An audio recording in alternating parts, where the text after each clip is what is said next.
देखिए, मैं आज सभी दोस्तों को मातृशक्ति के सम्मान की बात बताएंगे। कैसे कैसे हमारे महापुरुष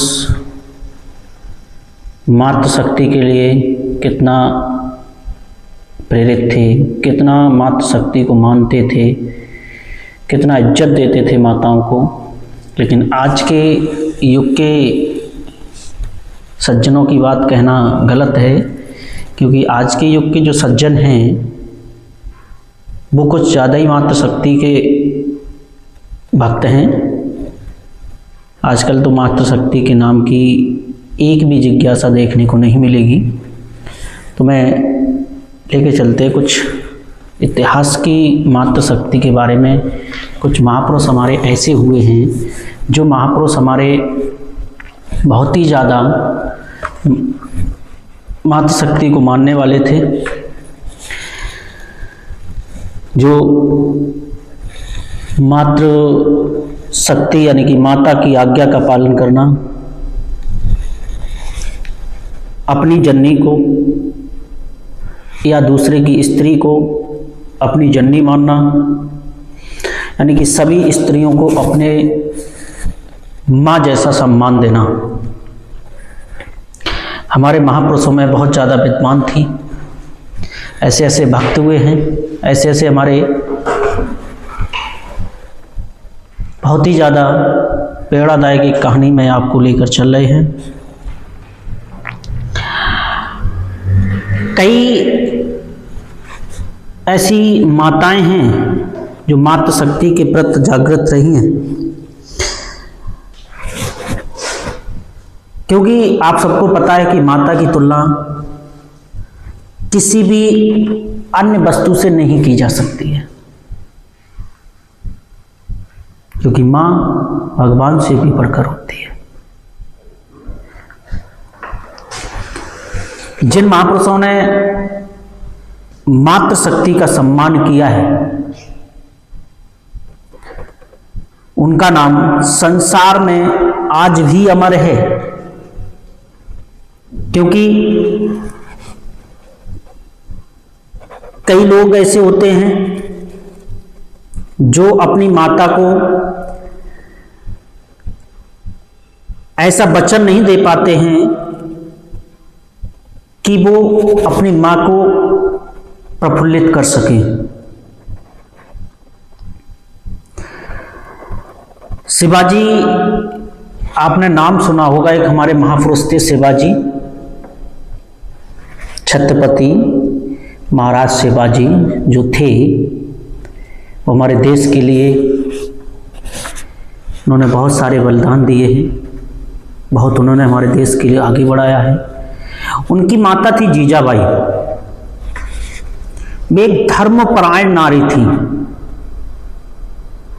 शिवाजी की जो माता थी जीजाबाई, वो एक धर्मपरायण नारी थी, और उन्होंने शिवाजी को वो सारे वीरोचित गुण दिए, वो सारे आदर्श शिक्षाएं दी, वो सभी धर्म के प्रति, नारी के सम्मान के प्रति सभी गुण प्रदान किए। तो ऐसे ही हम शिवाजी की एक युद्ध हुआ था, उस समय एक गौहर बानो की कथा थी, उस समय मैं लेके चल रहा हूँ।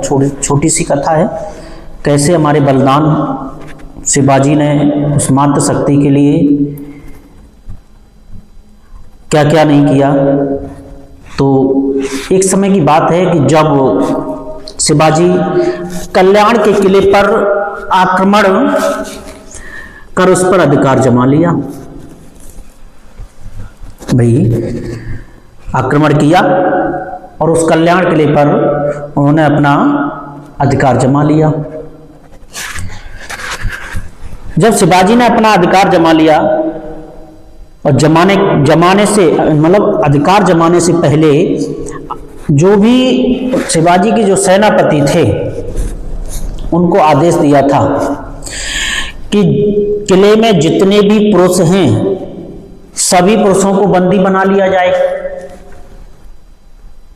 और कोई भी स्त्री को बिल्कुल छुएगा भी नहीं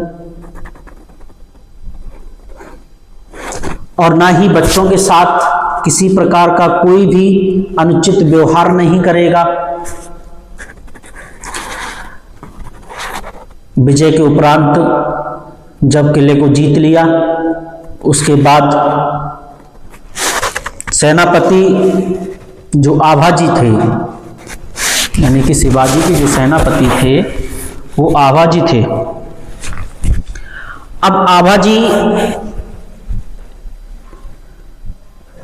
ने किले में जितने भी पुरुष थे उन सभी पुरुषों को बंदी बना लिया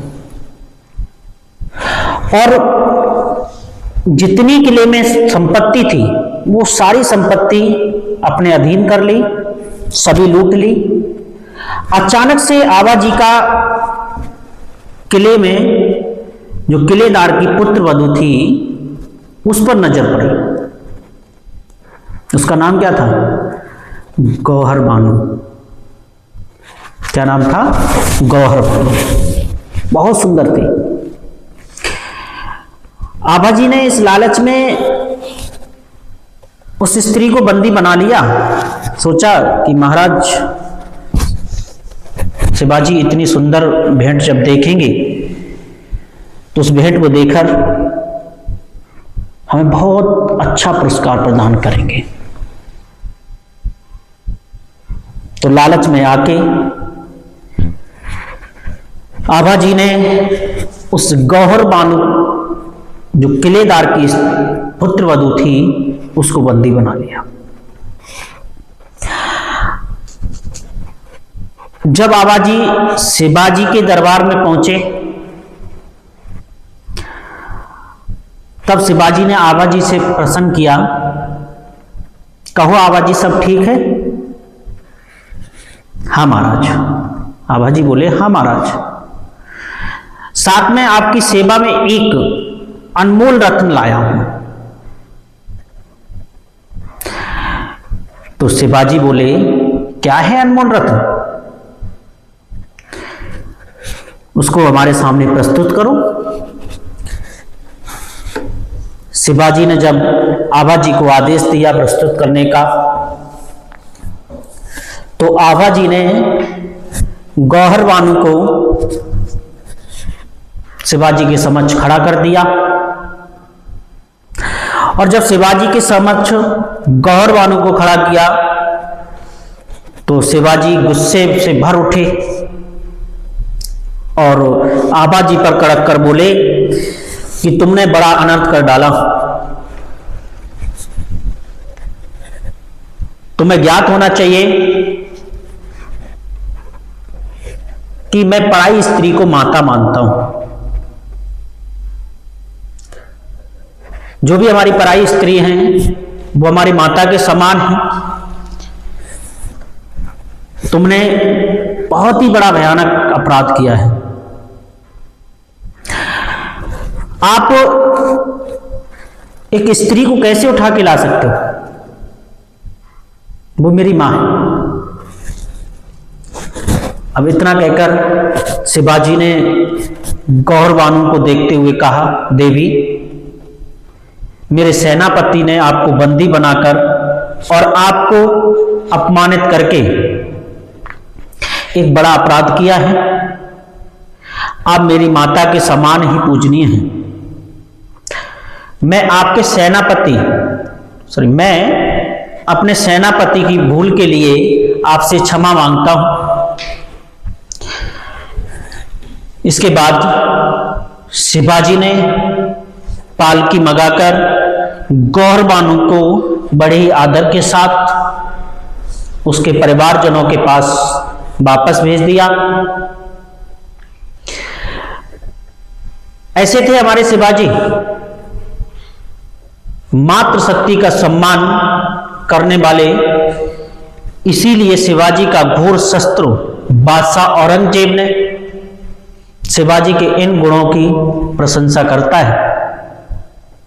तो ऐसे हमारे महान शिवाजी थे जो उन्होंने मातृशक्ति को कभी भी अपमानित नहीं किया।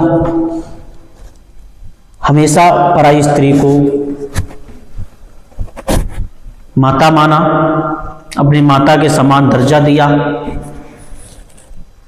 ऐसे महापुरुषों के लिए जितनी तारीफ की जाए उतनी कम है, और ये सभी हमारे देश के लिए बलिदान हो गए।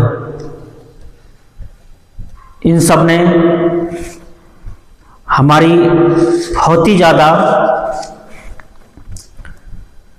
देश को नाम रोशन किया है। मैं आप सबसे यही कहना चाहूँगा, आप भी अपनी मातृशक्ति के लिए सजग हो जाइए और दृढ़ता से अपनी मातृशक्ति का उपयोग कीजिए। अपनी मातृशक्ति को आगे बढ़ाइए, पराई स्त्री को माता का दर्जा दीजिए। कोई भी स्त्री आपकी नहीं हो सकती है, क्योंकि जो विधि ने लिख के भेजा है वही आपकी होगी। आप पराई स्त्री को अपनी माँ के समान समझिए, यही आपका मातृ शक्ति के लिए प्रेरणादायक स्रोत बनेगा।